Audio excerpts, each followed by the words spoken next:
सुभाष चंद्र पांडे जी से निवेदन है कि वो स्वागत करें।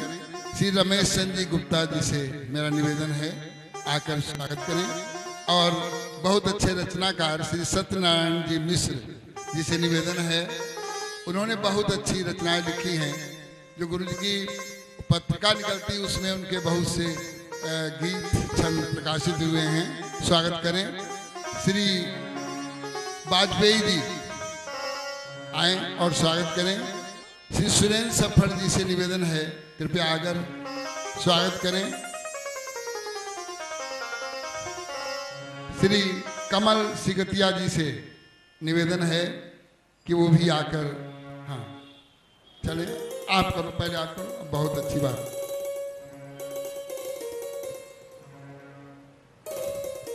और भैया सुरेंद्र सफर जी से निवेदन है, हाँ है एक ही बात।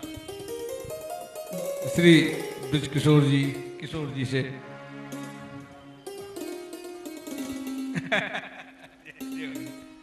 जय जय श्री राधे। मैं प्रिय प्रवास पढ़ रहा था आदरणीय गुरुदेव, एक बात निवेदन करूंगा, जिन लोगों ने प्रिय प्रवास पढ़ा हो सौभाग्यशाली हैं, और जिन्होंने न पढ़ा हो कोशिश करें कभी प्रिय प्रवास जो आधुनिक महाग्रंथ कहा जाता है, महाकाव्य कहा जाता है, उसे जरूर पढ़ें। उसमें जब आप चित्रण देखेंगी, एक एक चित्र जो कभी कृष्ण को लेने जाते हैं अक्रूर जी, वो राधा वो माँ कैसे विलाप करती है रात में, सो करके जग जग कर तैयारी करके, कैसे कैसी बातें होती हैं।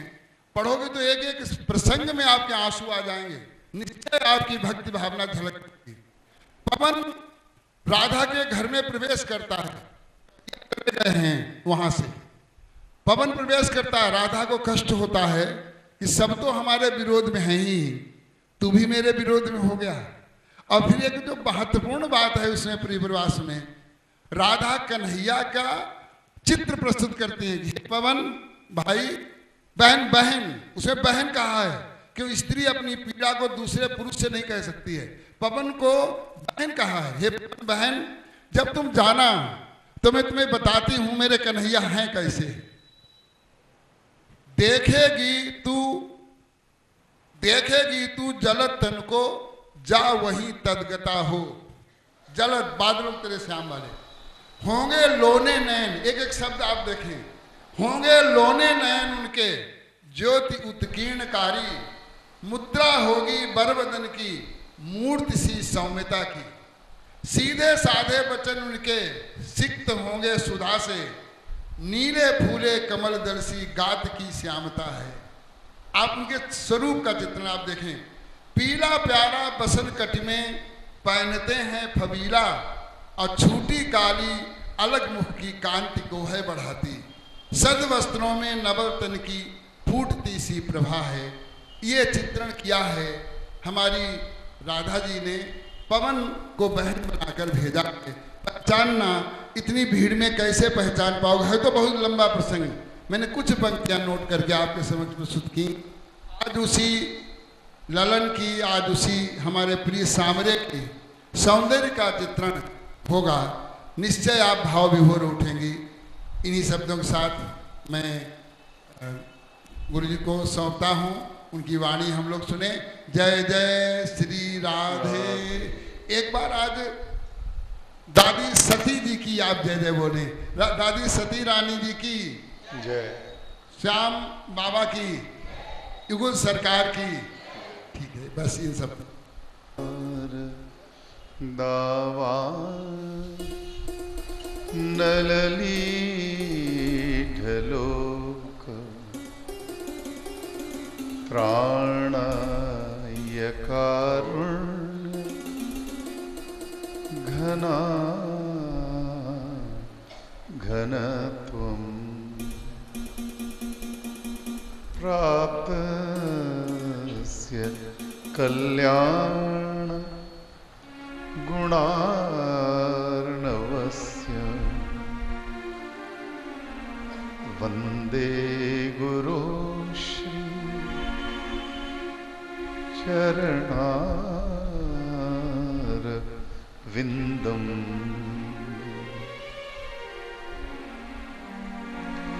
कस्तूरी तिलकं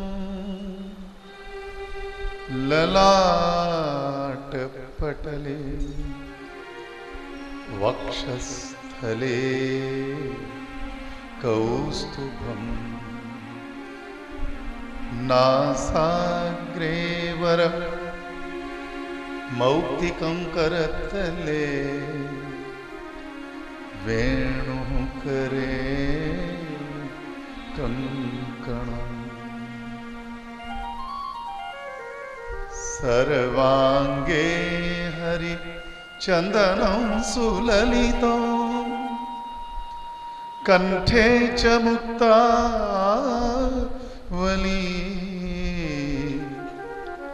गोपस्त्री परिवेष्टितो विजयते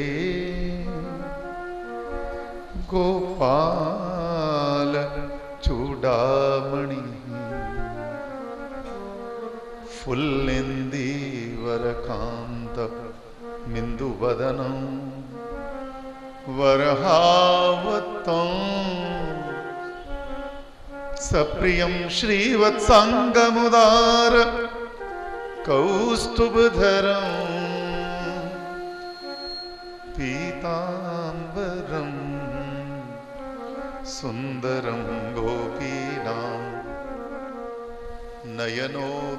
नयनोत्पलार्चिततनुं गोगोपसंघाव्रतं गोविन्दं कलवेणुवाद नपरं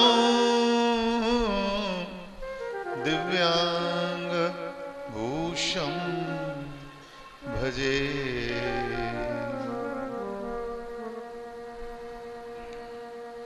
नौमीड्यते भ्रवपुषे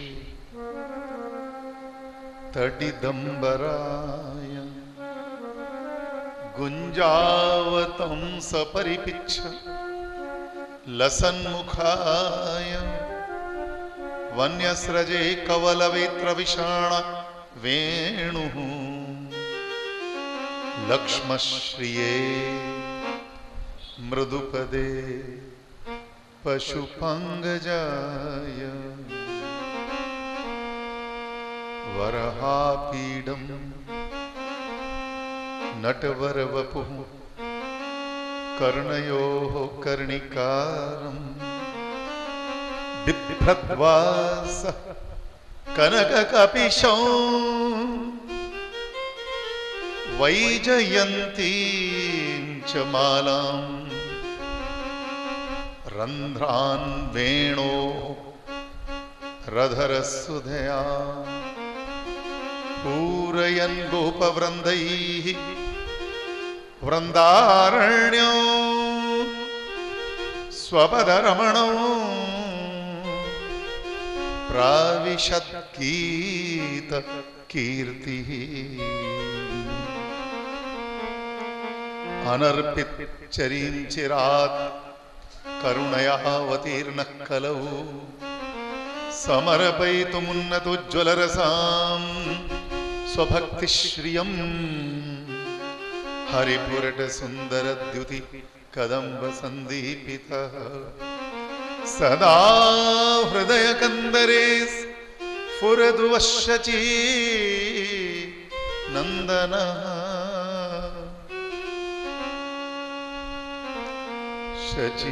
शचीनन्दनः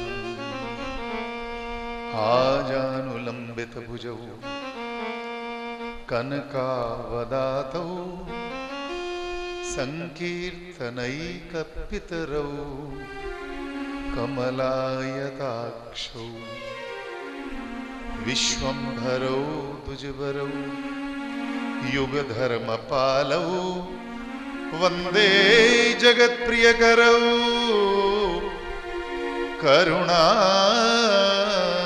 करुणावतारौ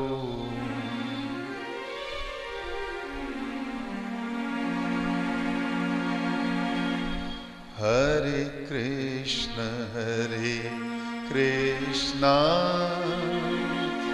कृष्ण कृष्ण हरे हरे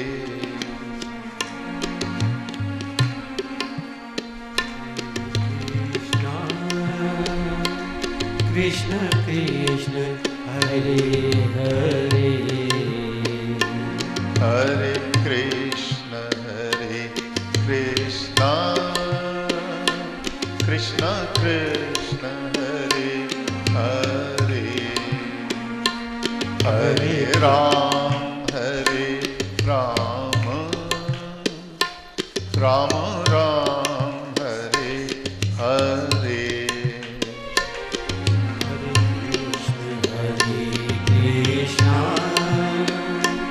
कृष्ण कृष्ण हरे हरे हरे राम राम राम हरे हरे हरे कृष्ण कृष्ण कृष्ण हरे हरे हरे राम राम राम हरे हरे हरे कृष्ण कृष्ण कृष्ण हरे हरे हरे राम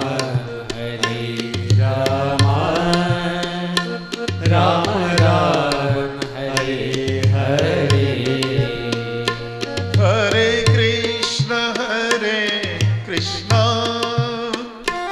कृष्ण कृष्ण हरे हरे हरे राम राम राम हरे हरे हरे कृष्ण कृष्ण कृष्ण हरे हरे हरे राम राम राम हरे हरे हरे कृष्ण कृष्ण कृष्ण हरे हरे हरे राम राम हरे हरे हरे कृष्ण कृष्ण कृष्ण हरे हरे हरे राम राम हरे हरे हरे कृष्ण कृष्ण कृष्ण हरे हरे हरे राम राम हरे हरे हरे कृष्ण कृष्ण कृष्ण हरे हरे हरे राम राम हरे हरे हरे कृष्ण कृष्ण हरे हरे हरे राम राम हरे हरे हरे कृष्ण कृष्ण कृष्ण हरे हरे हरे राम राम हरे हरे हरे कृष्ण कृष्ण कृष्ण हरे हरे हरे राम राम हरे हरे हरे कृष्ण कृष्ण कृष्ण हरे हरे हरे राम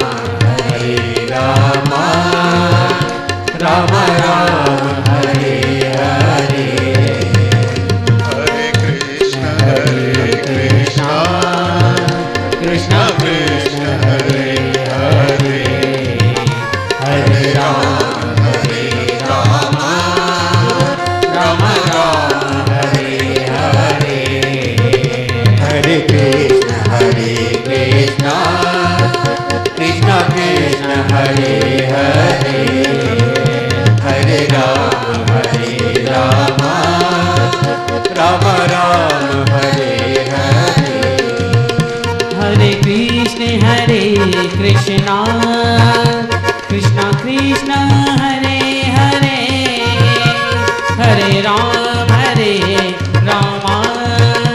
कृष्णा कृष्णा कृष्णा हरे हरे हरे राम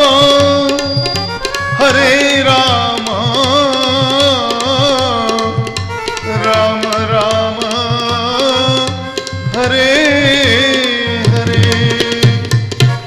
गौर प्रेमानंदे हरि हरि बोल, हरि हरि बोल, हरि हरि बोल। जय जय श्री राधे, जय जय श्री राधे, जय जय श्री राधे। निताई गौर हरि बोल। समस्त भक्तों के चरणों में मेरा प्रणाम स्वीकार हो। आज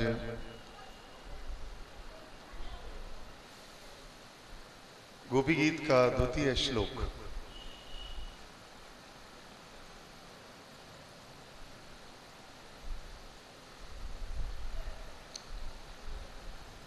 पहला श्लोक था जयदिति दिगम जन्मना ब्रज, जयदिति दिगम जन्मना ब्रज, श्रयत इंदिरा शश्वदत्र ही दैत दृश्यताम दिक्षु धावकास त्वयि धृतास वस्त्वाम विचिन्वते।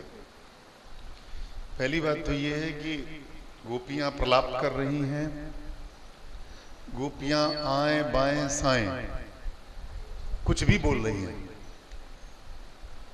अब यदि किसी पागल व्यक्ति की भाषा का आप अर्थ निकालेंगे तो क्या होगा बताओ? कोई पागल कुछ बोल रहा हो और उसकी भाषा का अर्थ आप निकालने लगे तो वो भी पागलपनी ही तो होगा।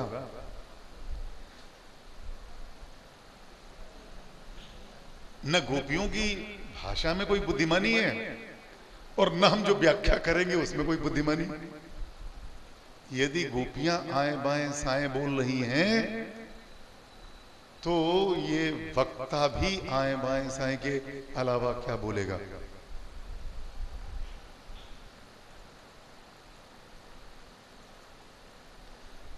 लेकिन अंग्रेजी में कहावत है, शेक्सपियर ने ये फ्रेज प्रयोग किया था हैमलेट में।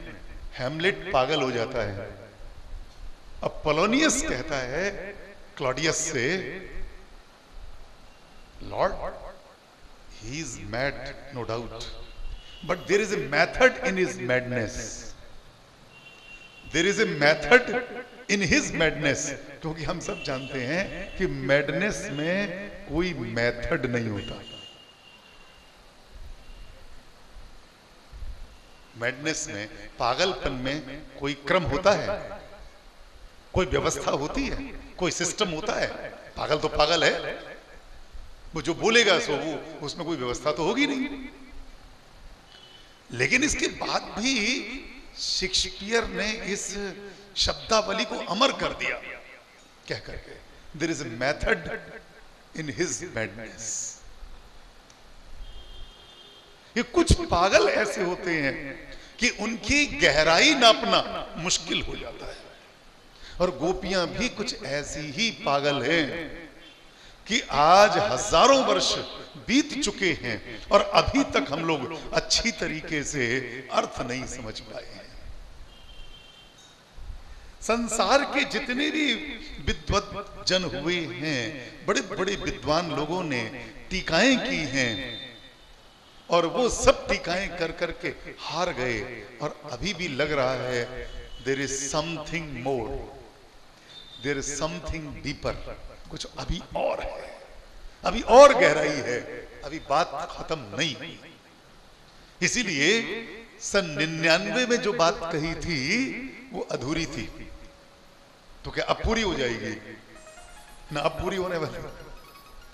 मैं आज सोच रहा था कि ये एक श्लोक यदि आज मैं करता हूं तो ये श्लोक शायद रात्रि के 12 बजे तक चलेगा, और किसी में इतनी शक्ति नहीं है कि कोई यहां 12 बजे तक बैठेगा। सुरेंद्र भैया की बात अलग है, ये तो बैठे रहेंगे, लेकिन मुझे मालूम है सब चले जाएंगे। तो इसलिए एक बात तो आपको पहले से बताई देते हैं, कोई गारंटी नहीं है कि गोपी गीत खत्म होगा।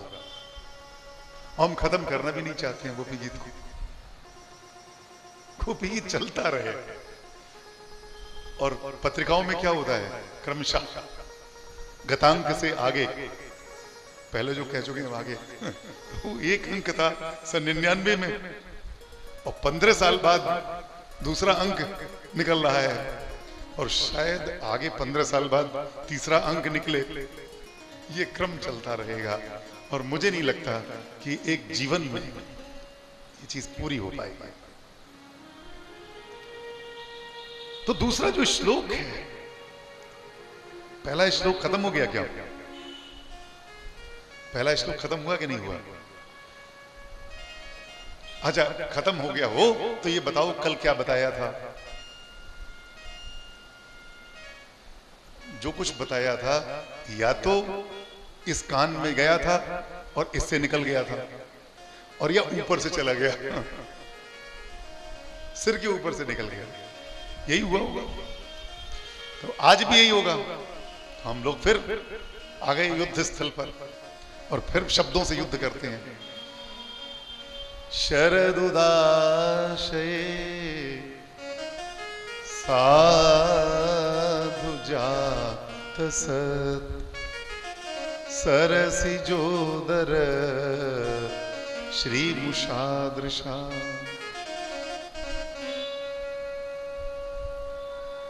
ठीक है ना?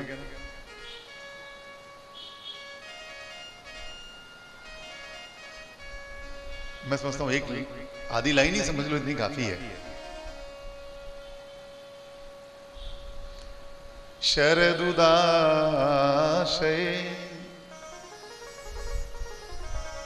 पहली लाइन का दूसरी लाइन से कोई मतलब नहीं है। शरदुदाशय साधु जात सत सरसी जोदर श्री मुषा दृशा सुरतनाथ ते अशुल्क दासिका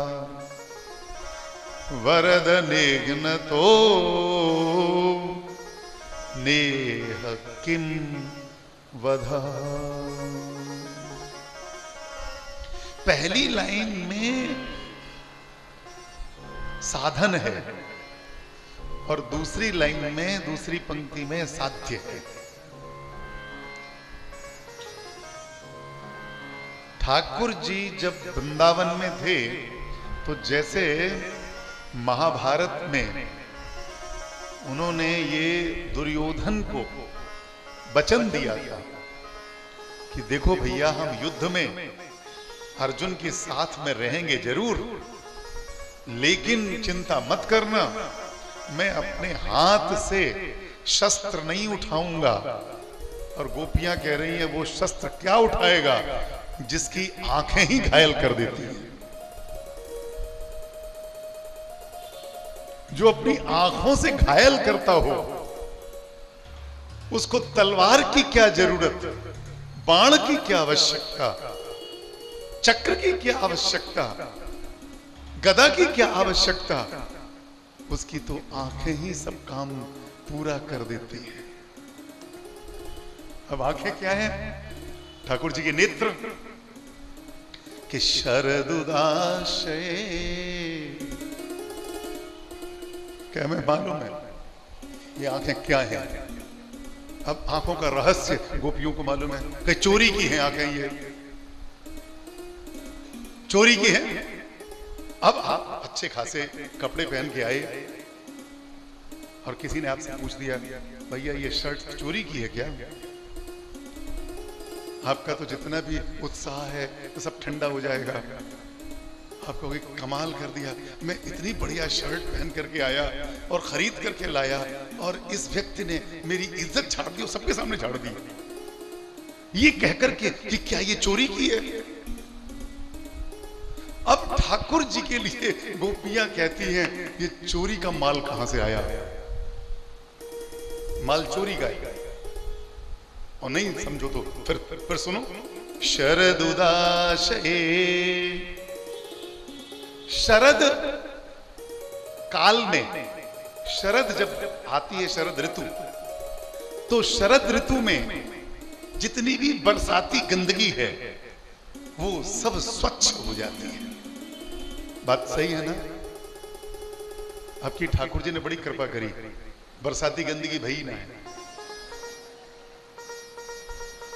और जुलाई में शरद पूर्णिमा, अगस्त में भी शरद पूर्णिमा, सावन में शरद पूर्णिमा हो चुकी है। सावन में कहीं बादल बादल थे क्या? और भादो आयो या में भी शरद पूर्णिमा, और क्वार में तो शरद पूर्णिमा होगी।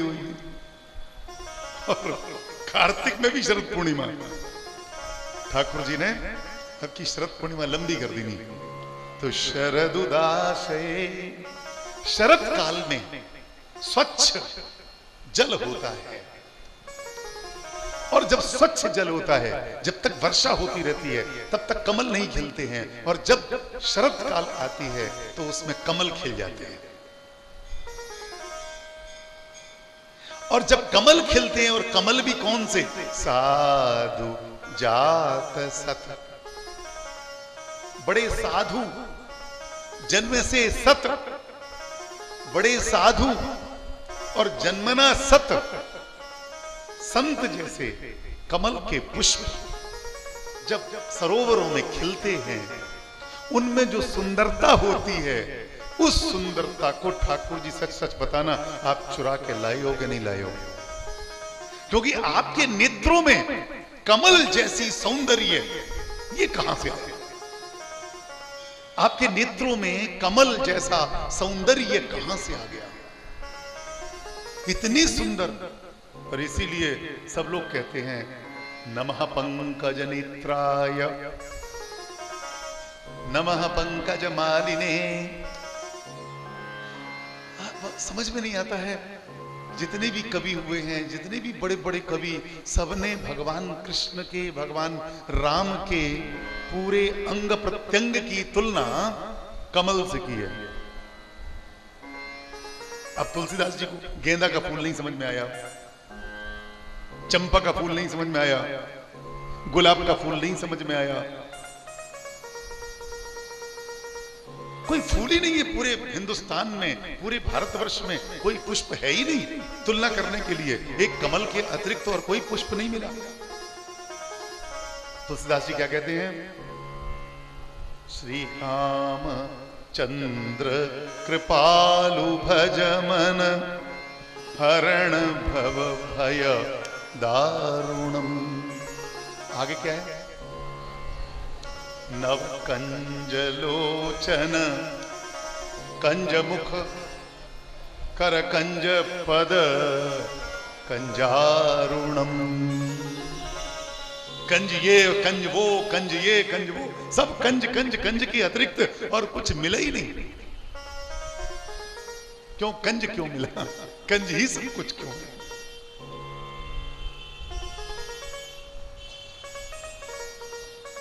हाथ तो कमल, मुख तो कमल, चरण तो कमल, कमल के अतिरिक्त और कोई उपमा मिलती है कि नहीं मिलती है?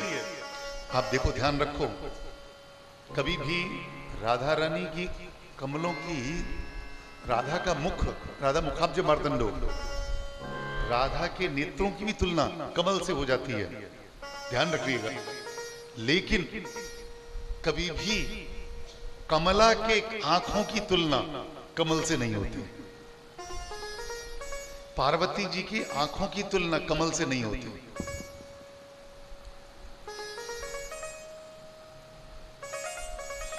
पार्वती जी की आंखों की तुलना, कहीं पर पार्वती जी का नाम मीनाक्षी है, सुना है ना? मीनाक्षी, मीनाक्षीपुरम पूरा बसा हुआ है दक्षिण में। पार्वती जी की आंखों की तुलना है मीनाक्षी।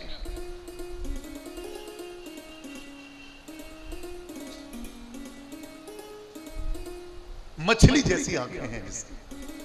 और मछली जैसी आंखें का मतलब, मछली की आंखें गोल होती हैं जैसी मछली की आंखें। लेकिन कभी ठाकुर जी को मीनाक्षी कहा गया क्या? कहीं बता दो, कहीं किसी शास्त्र में, कहीं किसी साहित्य में, किसी ग्रंथ में ठाकुर जी को मीनाक्ष कह दिया गया? खंजन से नैन, मृग नयनी। स्त्रियों की आंखों की तुलना प्रायः मृग के नेत्रों से की जाती है। बड़ा सुंदर मृग के नेत्र होते हैं, बड़े बड़े नेत्र, और चारों तरफ काला काला। ऐसा लगता है जैसे ठाकुर जी ने या प्रकृति ने अपने हाथों से इन मृगों के काजल लगाया। इसीलिए जो स्वाभाविक कालिमा होती है आंखों के चारों तरफ, वो जो स्वाभाविक कालिमा है वो काजल से नहीं बनती है, वो स्वाभाविक कालिमा। वो जो आंखों में इधर भी बाल होते हैं और पलकों पे भी बाल होते हैं, तो जो बालों के द्वारा जो एक घेरा बनता है उससे काजल जैसा प्रतीत होता है। अब लोग नकली काजल लगा लेते हैं।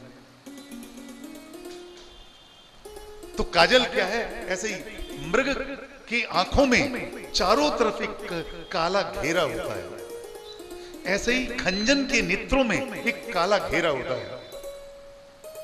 इसीलिए खंजनाक्षी, मृगाक्षी, मृगनयनी आदि शब्दों का प्रयोग प्रायः स्त्रियों के लिए किया जाता है। लेकिन भगवान कृष्ण के लिए अब गोपियों ने एक नया तरीका निकाला। उन्होंने सोचा कि वो तुलना नहीं करेंगे, तुलना नहीं की। ये कहा कि महाराज महाचोर हो तुम, चोरी के अलावा कोई काम नहीं करते हो, पहले भी चोरी करते रहे, जिधर देखो उधर चोरी, ठीक है ना? ब्रजे प्रसिद्धम नवनीत चौरम, ब्रज में बड़ी प्रसिद्धि है ठाकुर जी की। आप देखो कि आपने चोर को कभी प्रसिद्ध नहीं सुना होगा। चोर को प्रसिद्ध कहते हैं क्या? अंग्रेजी में चोर को फेमस चोर नहीं कहते, फेमस थीफ कहते हैं क्या? नोटोरियस थीफ कहते हैं। चोर कुख्यात होता है। अखबारों में भी इतनी तो कम से कम पत्रकारों को अकल होती है कि उसमें कुख्यात तस्कर, कुख्यात दस्यु, कुख्यात गुंडा, ये शब्दों का प्रयोग करते हैं। लेकिन कभी किसी पत्रकार ने आज तक प्रसिद्ध गुंडा नहीं कहा होगा, प्रसिद्ध चोर नहीं कहा होगा, प्रसिद्ध तस्कर, प्रसिद्ध डाकू नहीं कहा होगा। हमेशा कुख्यात कहा जाता है, ठीक है ना? और ठाकुर जी को प्रसिद्ध चोर कहा जाता है। ब्रजे प्रसिद्धम नवनीत चौरम गोपांगनानां च दुकूल चौरम श्री राधिकाया हृदयस्य चौरम चौराग्रगण्यम पुरुषम नमामि। हे चोरों के सरदार, हम आपको प्रणाम करते हैं। प्रणाम क्यों कर रहे हो भैया? हमारो कछु मत चुराए लीजो।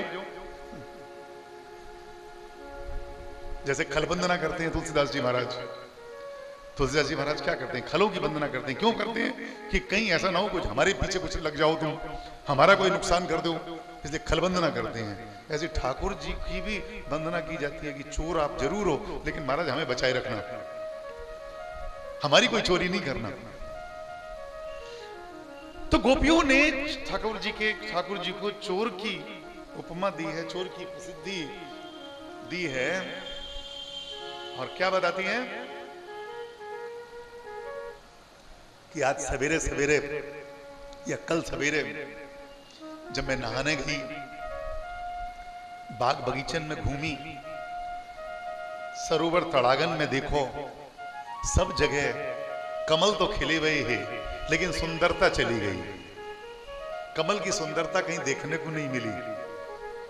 ये है व्याजोक्ति, ये व्याजोक्ति है, ये व्याजोपमा है, ये उपमा नहीं है, व्याजोपमा है। और क्या हुआ, अब हम बड़ी देर तक चक्कर में पड़ी रही कि आखिरकार आज हमें ये कमल के पुष्प इतने सुंदर क्यों नहीं लग रहे हैं। तब ध्यान आयो कि अरे ये जो सुंदरता ही ना वो कृष्ण चुराए के ले गयो और सबरी सुंदरता मैंने अपने नेत्रन में रख ली नी।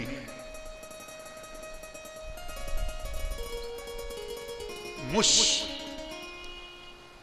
मुश शब्द का मतलब होता है चोर, चुराना, मुश। किसी ने मूसा बनाया, मूसा, वो घर में मूसे होते हैं ना, मूसे, चूहे, वो क्या करते हैं, वो बड़े चोरों में बड़ी तेज, बड़ी माने चोर की कला उनमें होती है बड़ी जबरदस्त। आप बैठे हुए पास में धीरे से निकाल के ले गए, रात में अंधेरे में निकलेंगे चूहा और कुछ ना कुछ खाने पीने की मजा मिल जाएगा, वहीं लेके चल देंगे। तो इसी से मूसा बना हुआ चूहा। तो कैसे हैं ठाकुर जी? मुश शब्द संस्कृत में है मुशनाति, मुशनाति, मुशनाति चुराता है। तो कितने अर्थ हैं चुराने के? चुराना, उठा लेना, उठाई गिरा करना, उठाई गिरी करना, लूटना, डाका डालना। जी बताइए, आप लोगों से मैं पूछ रहा हूं कि कौन से शब्द फिट बैठे वो ठाकुर जी के लिए? तो चुराना, उठा लेना, लूटना, डाका डालना, अपहरण करना, ग्रहण लगना, लपेटना, ढकना, छिपाना। कौन सा फिट बैठेगा यहां पर? सभी फिट बैठते हैं। ठाकुर जी सबके साथ कुछ ना कुछ करते ही हैं। किसी को चुरा लेते हैं, किसी का उठा लेते हैं, किसी को लूट लेते हैं और किसी के घर में डाका डाल देते हैं। घर में क्या, हृदय पर डाका डालते हैं। और किसी को ढक लेते हैं, किसी को छिपा लेते हैं। रघुवंश में आया है शब्द,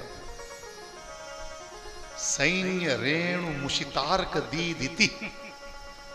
सैन्य रेणु, सेना की धूल, सेना आई बड़ी तेज, इतनी धूल उड़ी कि मुशितार्क दीदिति, अर्क की जो प्रकाश था, अर्क प्रकाश, दीदिति प्रकाश, अर्क का प्रकाश, सूर्य का प्रकाश, वो भी मुशितार, मुशित हो गया, अर्थात ढक गया। तो ढकने के भी अर्थ में। अब आप कहोगे गोपियां जो हैं वो सीधी सीधी बात क्यों नहीं करती हैं, घुमा के बात क्यों करती हैं? कि घुमा के बात नहीं कर रही हैं, वो प्रेम में बोल रही हैं। और प्रेम में जो कुछ कहा जाता है वो कुछ टेढ़ा होता है, क्योंकि कहते हैं कि प्रेम की गति अहेरिव। जिस तरह से सर्प होता है ना, तो प्रेम प्रेमणः गति कुटिला भवति। प्रेम की गति अहिरिव, उसकी तरह से अहेरिव, सर्प की तरह से कुटिला भवति, टेढ़ी मेढ़ी हो जाती है। इसलिए जो भाषा हमेशा प्रेमी की भाषा टेढ़ी होती है। सीधी भाषा तो प्रेमी बोलना जानता ही नहीं है। क्यों नहीं जानता है? कारण है उसका, इसलिए कि जितनी गहराई होगी प्रेम में, उतना ही मुख से भाषा निकलने में मुश्किल पड़ेगी। मैं प्राय अपने स्टूडेंट्स को बताता रहता हूं कविता के बारे में कि कविता तब शुरू होती है जब शब्द असफल हो जाते हैं। जब शब्द अपना काम करना बंद कर देते हैं तो कविता प्रारंभ हो जाती है। जब तक शब्द सफल है तब तक कविता नहीं जन्म लेती। शब्द की सफलता कविता की असफलता है। शब्द सफल हो गया तो कविता कहां से? और जब शब्द नहीं अपने में मिलता है, जब शब्द समझ में नहीं आता है कि कौन से शब्द का प्रयोग करें, बस वहीं से कविता प्रारंभ होती है। कविता प्रयास है, कविता प्रयास है, सफलता नहीं है। हर कविता प्रयास होती है, और जिस दिन कविता सफल हो जाएगी उस दिन कविता की मृत्यु हो जाएगी। आप बताइए, कविता सफल तभी होगी जब उसकी अंतिम समय आ जाएगा उसका। कविता सफलता है ही नहीं। हर कविता एक प्रयास है, और प्रयास हमेशा, प्रयास जब होता है तो इसके मतलब है कि कुछ रह गया, कुछ कमी, अपूर्ण था। प्रयास हमेशा अपूर्ण होता है। अमुक व्यक्ति ने आत्महत्या का प्रयास किया, इसका मतलब क्या हुआ? इसका मतलब क्या हुआ? अमुक व्यक्ति ने आत्महत्या का प्रयास किया, इसका मतलब क्या हुआ? सफल नहीं हुआ, बच गया। तो काव्य कला, काव्य क्रिया एक प्रयास है, साफल्य नहीं है। और यदि वो सफल हो जाएगा तो गद्य हो जाएगा। तो जब आप अपनी बात को कहने में समर्थ न हो तो समझ लो कविता जन्म लेने वाली है। When you fail to express your emotions, your ideas, you fail, then you try and try and try again, but you fail every time. And whenever you fail, a poem is born. जब भी असफल होते हो तो एक कविता जन्म ले लेती है। मेरी बात से मैं जबरदस्ती आपको सहमत नहीं करा रहा हूं, मैं आपको प्रयत्न मैं भी कर रहा हूं आपको समझाने का। और चूंकि ये प्रयत्न है तो मेरी बात भी कविता ही समझो, क्योंकि सफलता तो मिलेगी नहीं कभी भी। कभी भी मैं आपको समझा नहीं पाऊंगा। यदि आप नहीं समझे हो तो भी चिंता की बात नहीं है। गोपियों की भाषा प्रेम की भाषा है, और प्रेम की भाषा इसलिए असफल होती है क्योंकि स्वयं प्रेम असफलता का ही परिणाम है। प्रेम भी कविता की तरह से असफल होता है। प्रेम सफल हो जाए तो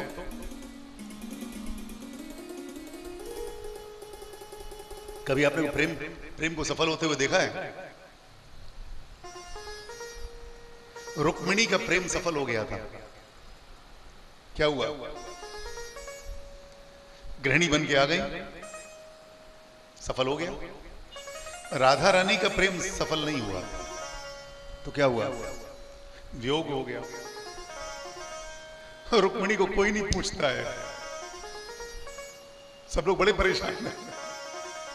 और दक्षिण वाले तो इतने दुखी हैं, हम लोगों से इतने दुखी हैं कि इन लोगों का दिमाग खराब हो गया। जब देखो तब राधा राधा राधा चिल्लाते रहते हैं, राधा कृष्ण राधा कृष्ण। अरे जब राधा कृष्ण का विवाह ही नहीं हुआ है तो काहे को राधा कृष्ण की मूर्ति एक साथ लगा देते हो? विवाह तो हुआ ही नहीं कभी। अब उन्हें हम क्या समझाएं कि प्रेम का मतलब है असफलता। जिस दिन प्रेम सफल होता है उस दिन प्रेम की मृत्यु हो जाती है।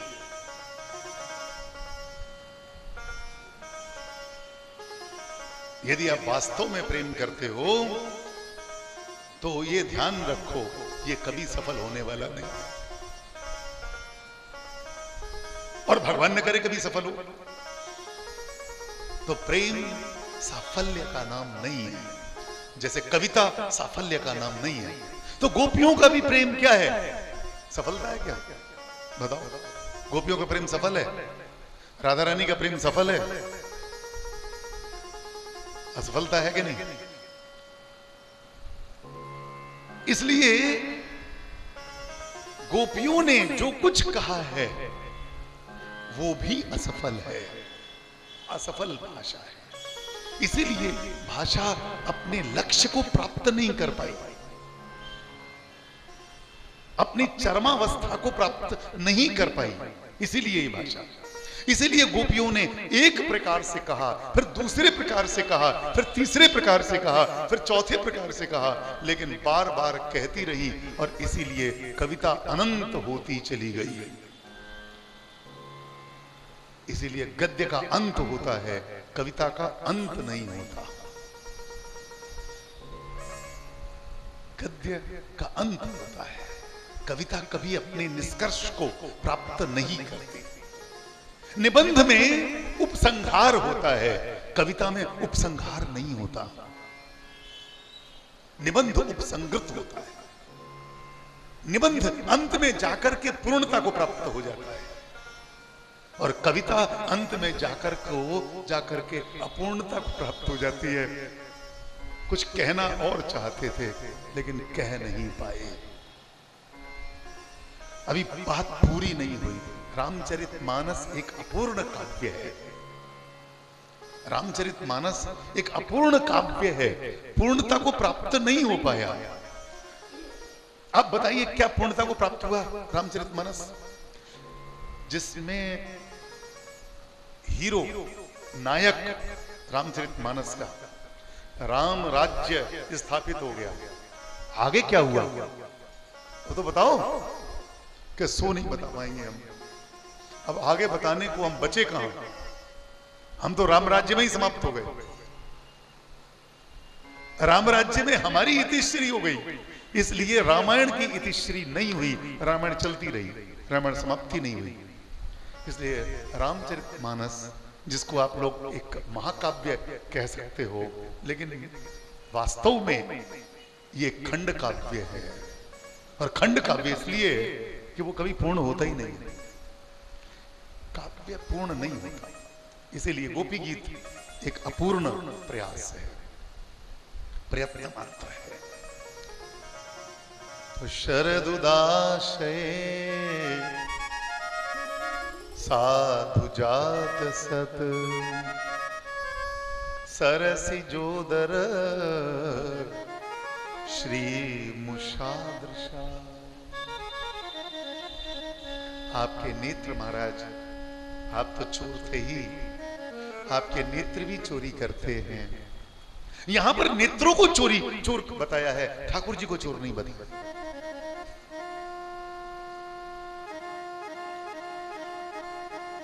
कहते हैं बाली में इतनी शक्ति थी कि जो कोई उसके सामने आता था उसकी शक्ति को वो हरण कर लेता था।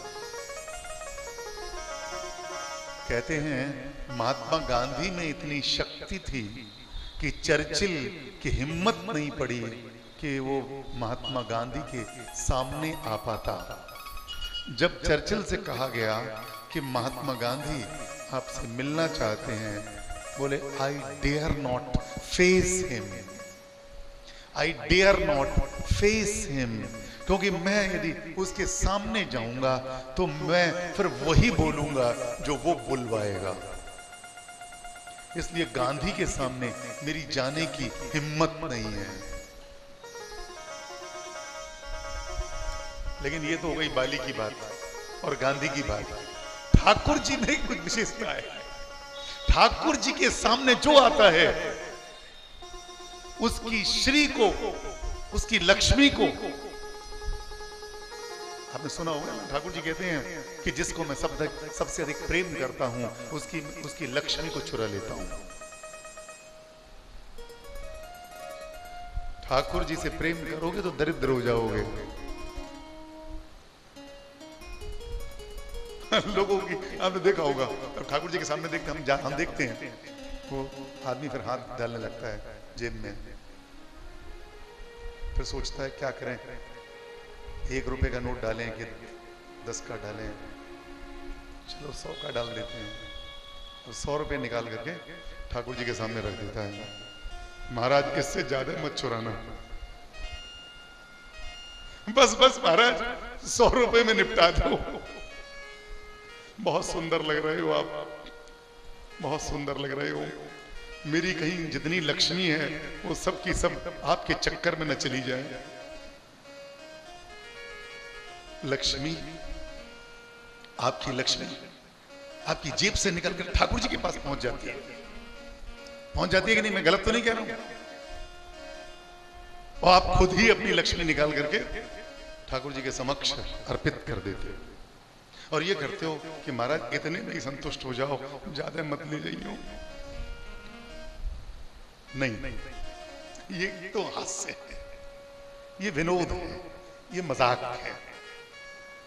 ठाकुर जी आपकी शोभा को चुराते हैं, आपके सौंदर्य को चुराते हैं। और वो सौंदर्य कहां पर है बताओ, जहां से चुराते हैं? वो सौंदर्य का खजाना कहां पर है? आपके पास है, और आपके सौंदर्य को चुरा लेते हैं ठाकुर जी। वो सौंदर्य का खजाना है कहां पर? आपकी आंखों में।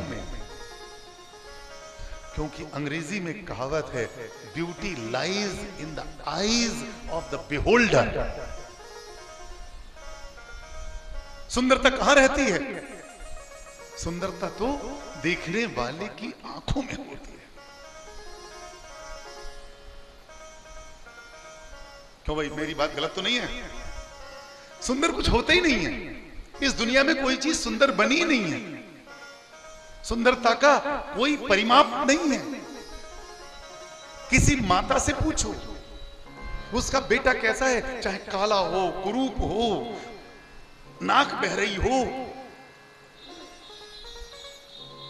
विचित्र आंखों वाला हो, टेढ़ा मेढ़ा हो, उसकी मां से पूछो कितना सुंदर है वो। आप हो सकता है उसके बच्चे को देख करके हंसो, लेकिन मां को स्नेह उत्पन्न होता है, स्नेह उमड़ता है, उसको उठाती है और गले से लगा लेती है।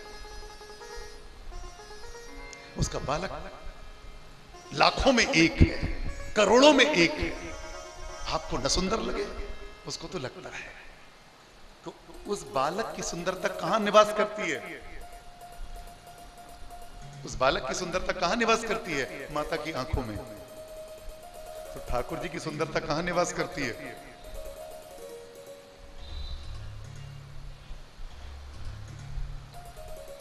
बिहारी जी की सुंदरता कहां निवास करती है? बिहारी जी की सुंदरता कहां रहती है? कहीं देखी है आपने बिहारी जी की सुंदरता कहां रहती है? दर्शनार्थियों की आंखों में। अब ठाकुर जी क्या करते हैं? काम बन गया उनका। तो काम क्या बना कि जितने लोग दर्शन करने आए सबकी आंखों से सुंदरता चुरा करके और अपने शरीर पर धारण कर ली, और बड़े अकड़ के खड़े हुए हैं, देखो मैं कितना सुंदर हूं, तेरी अखियां जादू भरी, बिहारी मैं कब से खड़ी। अरे उल्टा बोल रहे हो, उल्टा बोल रहे हो। बिहारी की आंखें जादू भरी नहीं है, आंखें तो तुम्हारी जादू भरी हैं, जिनको देख देख करके बिहारी अकड़ता चला जा रहा है। बिहारी का सौंदर्य ही आपकी आंखों से प्रकट होता है, आपकी आंखों से बढ़ता है। आपने एक नया जादू चालू किया है, इधर भी शीशा लगा दिया, इधर भी शीशा लगा दिया। यही सबसे बड़ा जादू है। चैतन्य चरितामृत में आता है कि जब श्री कृष्ण भगवान श्री राधा रानी को देखते हैं, तो श्री राधा रानी को देख करके, उनके सौंदर्य को देख करके ठाकुर जी का सौंदर्य दुगना हो जाता है। बिल्कुल सीधी बात है। अर्थात राधा जी का, ठाकुर जी का सौंदर्य एक नग, और राधा रानी का सौंदर्य एक नग, तो 1 + 1 कितना होता है? क्यों भाई, 2 होते हैं कि नहीं? तो ठाकुर जी का सौंदर्य 2 कैसे हो गया? राधा रानी का सौंदर्य देखा और देख करके इतने प्रफुल्लित हो गए, इतने आनंदित हो गए, देख देख करके सुंदरता बढ़ गई। और जब सुंदरता बड़ी दुगनी हो गई, तो दुगनी सुंदरता देख करके राधा रानी बड़ी प्रसन्न हुई, ठाकुर जी तो दुगने सुंदर हो गए। जब ठाकुर जी की दुगनी सुंदरता देखी, तो राधा रानी की सुंदरता चौगनी हो गई। अब जब राधा रानी की सुंदरता चौगनी भई, तो श्री कृष्ण भगवान ने राधा रानी की सुंदरता देखी, बड़े प्रसन्न, राधा रानी तो चौगनी सुंदर दिखाई दे रही है। अब ठाकुर जी 8 गुने सुंदर हो गए। राधा रानी ने ठाकुर जी को 8 गुणों सुंदर देखो, तो खुद 16 गुनी सुंदर हो गई। और ठाकुर जी ने जब राधा रानी को 16 गुणों सुंदर देखो, तो ठाकुर जी कैसे हो गए? 32 गुने सुंदर हो गए। और जब ठाकुर जी को 32 गुणों सुंदर देखो राधा रानी ने, हाँ ये कितनी सुंदर है, तो ठाकुर जी की जो सुंदरता देख करके जो आनंद वर्धन भयो राधा रानी के हृदय में, नेत्रन में जो सुख उत्पन्न भयो, बस सुख के कारण राधा रानी 64 गुनी सुंदर हो गई। अब भैया लगाते रही हूं हिसाब, रात में लगाई हूं, यहां तो टाइम बहुत ज्यादा हो गया। अब या मैं हिसाब लगाओ या ये जो शीशा लगाए हैं कि कितने ठाकुर जी हैं। एक शीशा दूसरे शीशा को दुगना कर रहा है, और दूसरा शीशा इधर वाले को दुगना कर रहा है, फिर ये शीशा उसको देखता है, वो शीशा इसको देखता है, फिर उसको देखता है, फिर उसको देखता है, सब एक दूसरे को देख करके। हम जब छोटे थे तो आप लोगों ने भी, आप लोग हमारी आयु के ही हैं सब लोग लगभग, कोई हमसे 10 साल बड़ा है, कोई हमसे 10 साल छोटा है, लगभग हम लोग एक ही आयु के हैं। आप लोग जब छोटे थे तो आपने ब्रुकबॉन्ड डस्ट टी देखी होगी, ब्रुकबॉन्ड वाली डस्ट टी आती थी, चूरा डस्ट टी, और जो ब्रुकबॉन्ड रेड लेवल होती थी बिल्कुल बढ़िया डिब्बा बन के आता था, और ये गरीबों की चाय थी वो डस्ट लेवल, डस्ट वाली। उसमें आप लोगों को याद नहीं, मालूम नहीं, हमें तो बात याद रहती है, बचपन की कोई चीज भूलते ही नहीं हम। तो बचपन में मैंने क्या देखा कि एक विज्ञापन था, यहाँ पर बड़पुर में एक मकान था, उस मकान की दीवार पर एक विज्ञापन बना था, उसमें ब्रुकबॉन्ड डस्ट टी बनी हुई थी, पीला पीला डिब्बा आता था, डिब्बा नहीं होता था वो एक बंडल होता था कपड़े, उसका कागज का बना हुआ, उसमें एक औरत बनी होती थी, औरत के हाथ में एक वही ब्रुकबॉन्ड का बंडल होता था, उस बंडल के भीतर देखते थे कि इसमें भी एक औरत बनी हुई है, उसके हाथ में भी एक ब्रुकबॉन्ड भी है, फिर हम और ध्यान से देखते थे कि उसके भीतर भी एक बंडल है, उसमें भी एक औरत है, हम फिर कल्पना करते रहते थे इसके भीतर भी एक औरत, इसके भीतर भी एक औरत, इसके भीतर भी।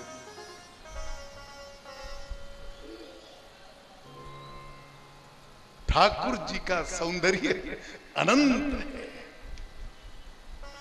अब फिर से पढ़ो इसको, शरद उदाशय साधु जात सत सरसी जोदर श्री मुषादृशा।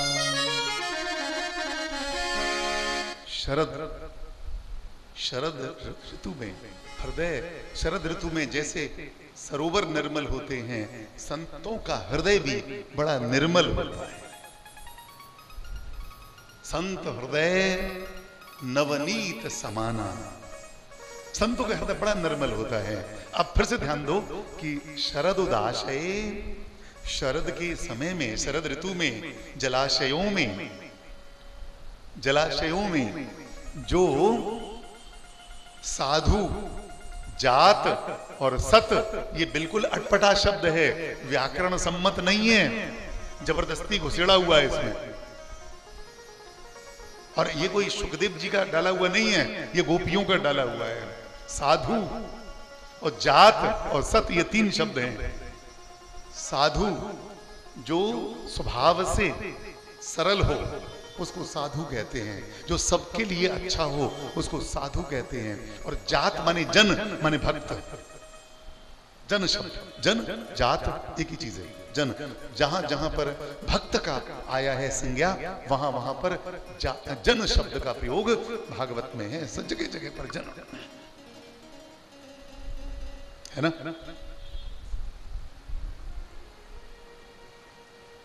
निर्मल मन जन सो मोहि पावा, जन, जन माने भक्त। और सत, सत का बहुवचन बनाओ तो क्या बन गया? संता, संता बन गया ना। तो 3 लोग जो साधु हैं, जो जन हैं, भक्त हैं, और जो संत हैं, ये तीनों ही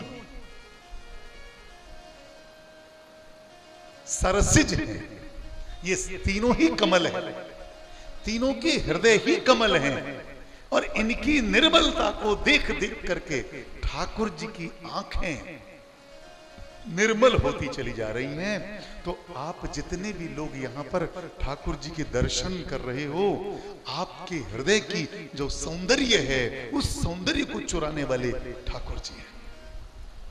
अब समझ में आई आपको कि ठाकुर जी सुंदर क्यों हैं? श्री कृष्ण सौंदर्य का रहस्य क्या है? जिस मूर्ति को जितने ज्यादा भक्तगण दर्शन करते हैं वो मूर्ति उतनी ही चमत्कृत होती चली जाती है। इसका मतलब है कि मूर्ति में प्रकाश, मूर्ति में चमत्कार, मूर्ति में सौंदर्य मूर्ति का नहीं होता है, मूर्ति के दर्शकों का होता है। जिस दिन से इस मंदिर में लोग आना बंद कर देंगे, ठाकुर जी का सौंदर्य नष्ट हो जाएगा, मालूम नहीं पड़ेगा।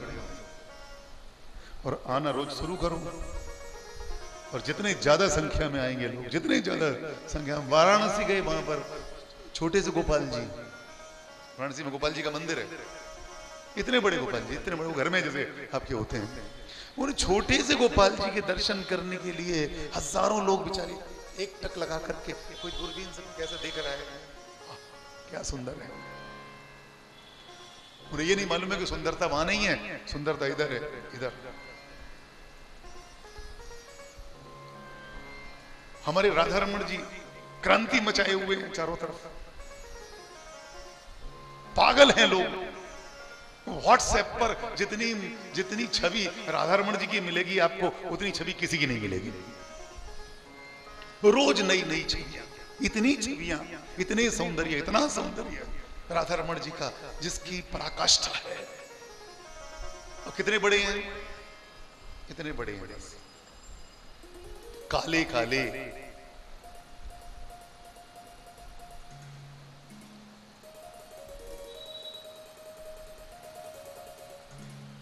इतने काले कि उनसे ज्यादा कालो कोई होवे भी नहीं।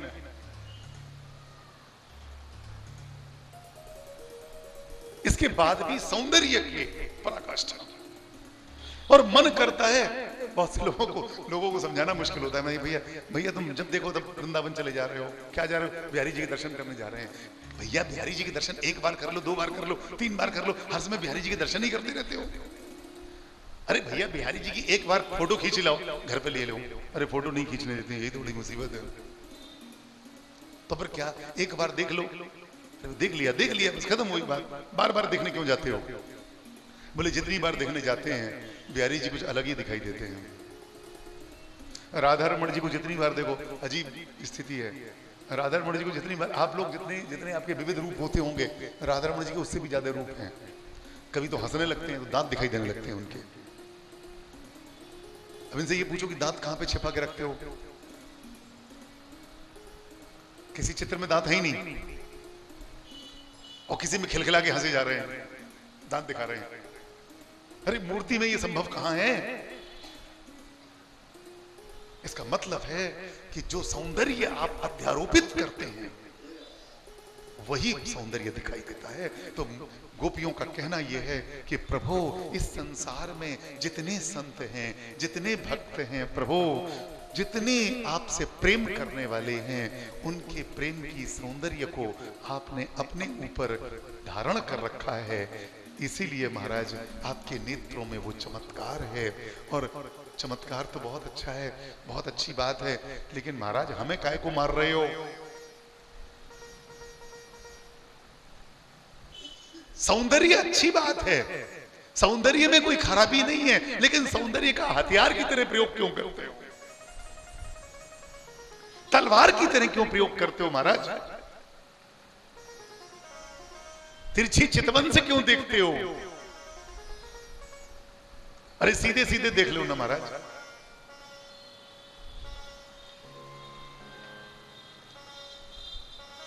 चाकू भी तो बड़ी विचित्र चीज है। चाकू को यदि आप सीधा सीधा हाथ में मारो कटेगा नहीं हाथ।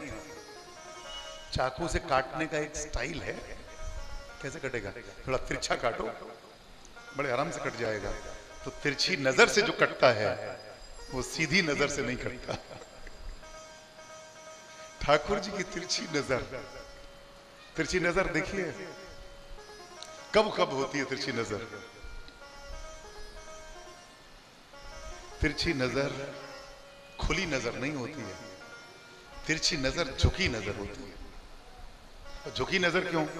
राधा रानी को देखने से फुर्सत मिले तब तो हमें देखें। तो राधा रानी को देखते देखते कभी कभी ठाकुर जी को जब हमारी याद आती है तो थोड़ी तिरछी नजर से हमारी तरफ भी देख लेते हैं, बस उसी में हम घायल हो जाते हैं और चारों खाने चित्त गिरते हैं जाकर के।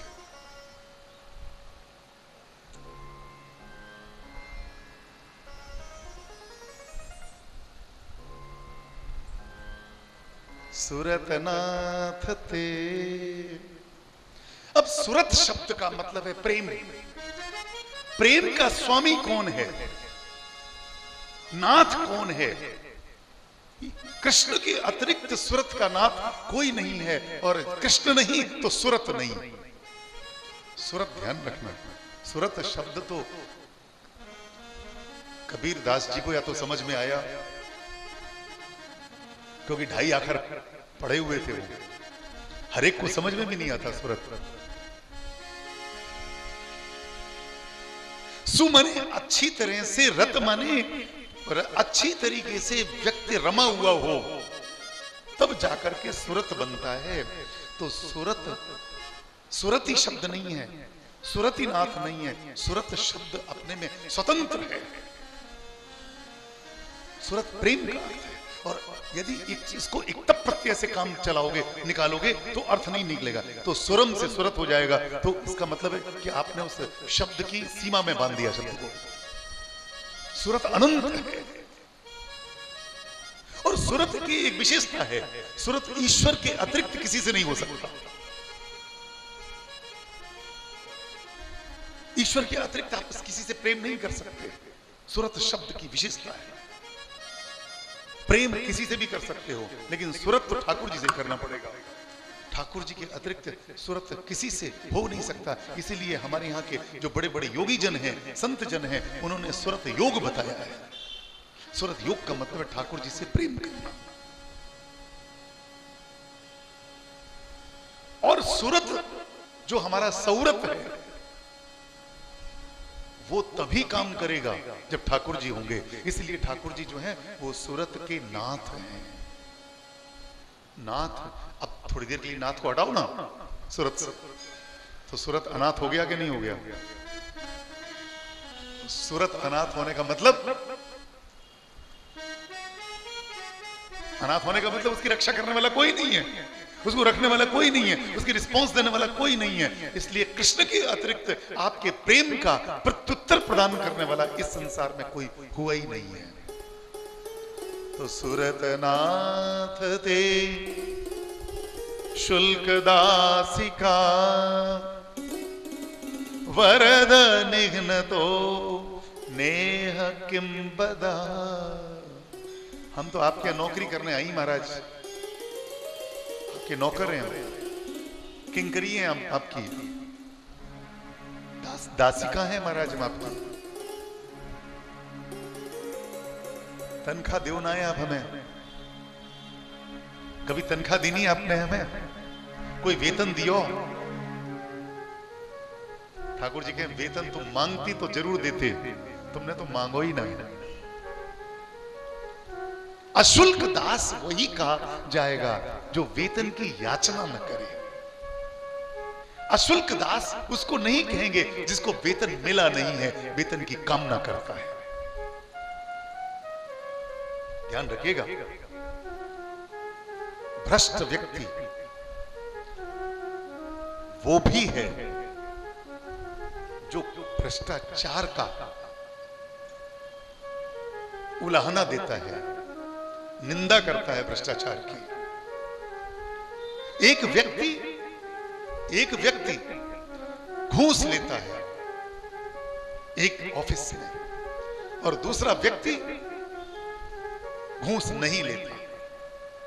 दोनों में कौन ईमानदार है? जो घूस लेता है वो ईमानदार, जो घूस नहीं लेता है वो ईमानदार। कौन ईमानदार है? घूस नहीं लेता है वो ईमानदार, ये जो घूस लेता है वो ईमानदार कौन है? आप चक्कर में पड़ गए, कहां से कौन सा प्रश्न है ये भी कोई प्रश्न में प्रश्न है। नहीं, इस बात पर निर्भर करेगा कि घूस न लेने वाले की मंशा क्या है, घूस न लेने वाले का मनोविज्ञान क्या है। जब तक घूस न लेने वाले का मनोविज्ञान न समझ लो, तब तक उसको हम ईमानदार नहीं कह सकते। यदि जो व्यक्ति घूस नहीं लेता है और रोता रहता है, देखो भैया हम घूस लेते नहीं है, हमारी देखो, अब वो घूस लेता है, उसे मकान बन गया उसका, उसके पास कार है, जाने क्या क्या है, हम भैया अपने टूटी साइकिल से आते हैं, हम भैया कभी घूस लेते नहीं है। बताओ, इतना पैसा पैदा कर लिया है अमुक ने, इतना पैसा पैदा कर लिया है, कुछ कहने के नहीं, हम भैया घूस लेते नहीं कभी, हम घूस लेते ही नहीं कभी। अब हमारी भी टूटी साइकिल, हमारा घर भी टूटा है, कच्चे घर में रहते हैं भैया, हम घूस नहीं लेते। मुझे लगता है घूस लेने वाले से ज्यादा बड़ा भ्रष्ट वो घूस न लेने वाला है। मेरी बात समझ में आई कि नहीं आपको? अभी जो घूस न ले और रोए कि मैं घूस नहीं लेता हूं, इसके मतलब है कि उसको मौका नहीं मिला। यदि मौका मिलता तो उस घूस लेने वाले से भी ज्यादा बड़ा भ्रष्ट होता। इसलिए ऐसे भी आपको मिल जाएंगे एम्प्लॉइज जिनको 10-10 साल से तनख्वाह नहीं मिली और रो रहे हैं बैठे हुए। उनको आप अशुल्क दास कहोगे क्या? जिसको 10 साल से तनख्वाह नहीं मिली और मुकदमा दायर किए हुए सुप्रीम कोर्ट में कि मुझको तनख्वाह नहीं मिली, तो मैं अशुल्क दास हूं, बिना बिना बिना वेतन मिले हुए अब अतनिक दास हो गया मैं, तो मेरे को तनख्वाह दिलाई जाए, 10 साल से नहीं मिली।